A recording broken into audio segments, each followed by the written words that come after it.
मैं प्रभु यीशु के नाम में आप सब पर परमेश्वर की सलामती देना चाहता हूँ।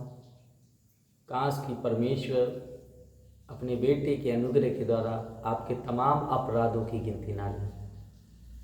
आज हम कुछ टॉपिक पर आए हैं जो परमेश्वर के वचन में हम देखेंगे। पश्चाताप और पाप का अंगीकार।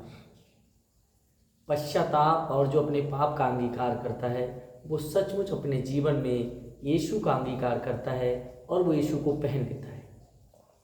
यदि हम पहला यूहन्ना 1:9 आयत को पढ़ें तो वहाँ इस प्रकार से लिखा है, यदि आप अपने पापों को मान लें तो वह हमारे पापों को क्षमा करने और हमें सब अधर्म से शुद्ध करने में विश्वास योग्य और धर्मी है। अगर हम अपने पापों को माने तब, अगर हम अपने पापों को मानते नहीं हैं तो वो विश्वास योग्य भी है, धर्मी भी है, लेकिन वो हमारे पापों को नहीं मिटाए, क्योंकि हम अपने पापों पर खुद पर्दा डालते हैं। बाइबल कहती है जो पर्दा डालते हैं परमेश्वर की नज़र में वो और पापी हैं। अगर आप नीति वचन 28:13 पढ़ें तो लिखा है, जो अपने अपराध छिपा रखता है उसका कार्य सफल नहीं होता, परंतु जो उनको मान लेता और छोड़ भी देता है उस पर दया की जाएगी। अगर जो अपने पापों को छिपा कर रखता है उस पर प्रभु कहता है कि उसका कोई काम सफल नहीं होगा। वो कोई भी पढ़ाई करना चाहे, कोई भी बिजनेस करना चाहे, क्योंकि वो अपने अपराधों को छिपाए रखता है। आज बहुत से ऐसे लोग हैं जो दूसरों की नज़र में बहुत ज्ञानी और धर्मी हैं, लेकिन वो पापी हैं। वो खुद जानते हैं लेकिन अपने पापों को दूसरे के सामने मानते नहीं, और अपने घमंड के कारण वो किसी से क्षमा भी नहीं मांगते। इसीलिए वो लोगों के घरों को बिगाड़ देते हैं और अपने नाश के साथ साथ कई और लोगों के भी नाश में शामिल होते हैं। परमेश्वर कहता है अगर आप अपने पापों से पश्चाताप कर रहे हैं, यानी आपका मन टूट गया है, किसी कारण आप उलझनों में हैं, तो परमेश्वर कहता है ऐसा हृदय ही तो उसे चाहिए।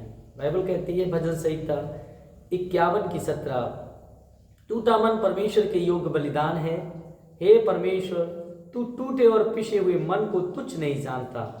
ये इस प्रकार से परमेश्वर कह रहा है, टूटे और पिसे मन को हर आदमी ठुकरा देता है, टूटा हुआ आदमी है, लेकिन परमेश्वर ऐसे मनुष्य को तुच्छ नहीं जानता बल्कि उस पर अनुग्रह करता है। अगर हम एक वचन और देखें, भजन संहिता 40 और 1-3 तक, मैं धीरज से यहोवा की बाट जोता रहा और उसने मेरी ओर झुककर मेरी दुहाई सुनी। उसने मुझे सत्यानाश के गड्ढे और दंदल की कीस में से उबारा और मुझको चट्टान पर खड़ा करके मेरे पैरों को दृढ़ किया है। और उसने मुझे एक नया गीत सिखाया जो हमारे परमेश्वर की स्तुति का है। बहुतेरे ये देखकर डरेंगे और यहोवा पर भरोसा रखेंगे। आमीन।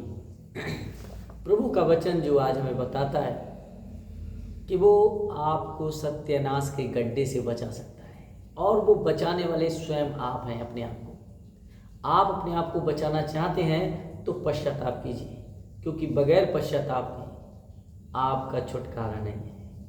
आपने जो गलतियां की हैं उन गलतियों को स्वीकारिए कि हाँ प्रभु मैं पापी हूँ। और जब आप ऐसा करते हैं कि प्रभु मैं सचमुच पापी हूँ, तो प्रभु आपके पापों के ऊपर पर्दा डाल देता है और वो यीशु के लहू को उड़ेल देता है उसके ऊपर, और यीशु का बलिदान आपके तमाम पापों को अपने ऊपर ले लेता है और यीशु की तमाम सामर्थ आपके अंदर चली जाती है और आप धर्मी बन जाते हैं। प्रभु आपको इन वचनों के द्वारा आशीष और बरकत दे। आमीन।